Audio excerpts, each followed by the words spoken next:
So on page 2, we will run through a couple examples of finding the vertical asymptote of a function, and then, as we're familiar with, stating the domain of the function.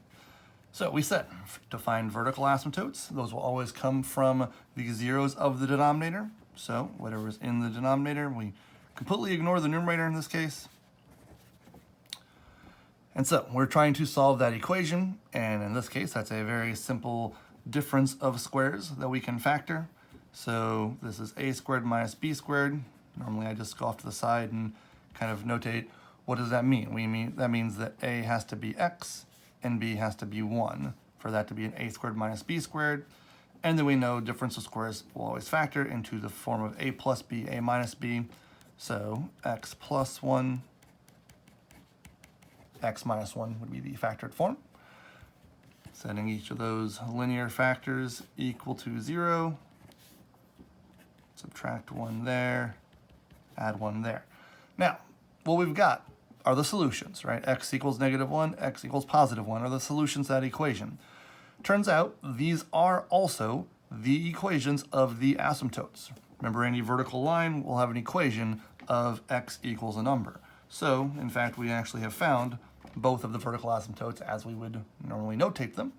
And then as far as the domain is concerned, that's where we consider that these are actually the two numbers that we don't want x to be, right? These values would be the ones that if we plugged into this function would give us a 0 in the denominator, which we don't want.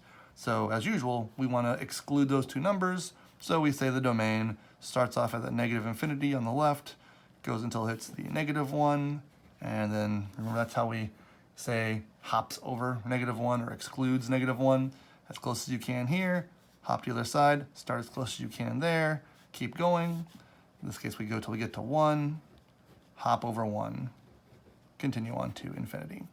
And so that would be the domain. That's the domain in interval notation. In terms of just showing what x values are not apart, sometimes you'll see it notated as the set of x such that x is not equal to 1 or -1. It's kind of a shorter hand way of writing it, but I definitely want you knowing the interval way of representing it as we've been doing the entire semester thus far. So there's our first example. Second example, same idea. We're looking for vertical asymptotes, so we take the denominator and we ask what will set that equals 0 and what will solve it. So the difference between this one and the previous one is this is not a difference of squares, right? We don't have a subtraction there.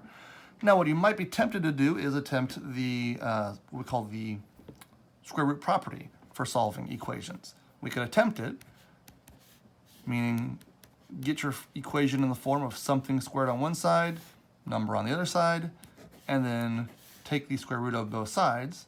When we do that, square root of x squared, we're going to get the x.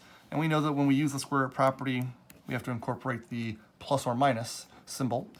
But we also now see this, and we have the square root of -1, which, as we know, does not exist in the real number system. We cannot take the square root of any negative number.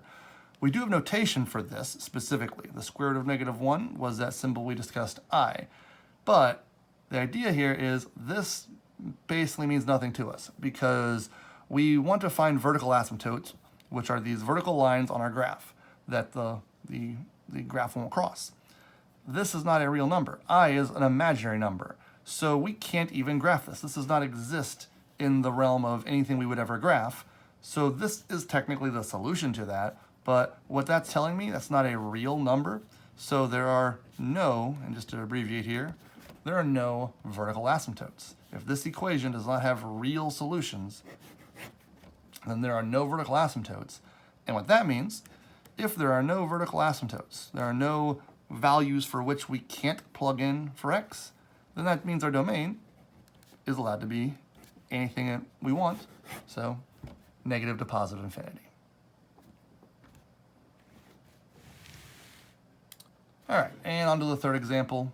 One more time, taking that denominator, setting it equal to 0.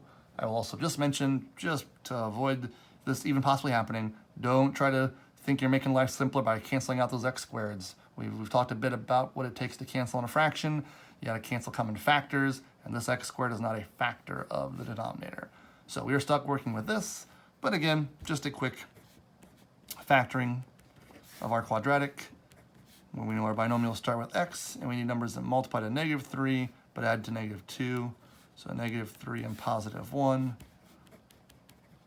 which then give us our two linear equations to solve, which give us x is 3 and x is -1. And again, those are the equations of the vertical asymptotes, and also the values for which we do not want x to be. So our domain, similar to the one above, it's the first one, we'll start at -infinity, head to -1, hop over -1 and head to 3, hop over 3 and head to infinity.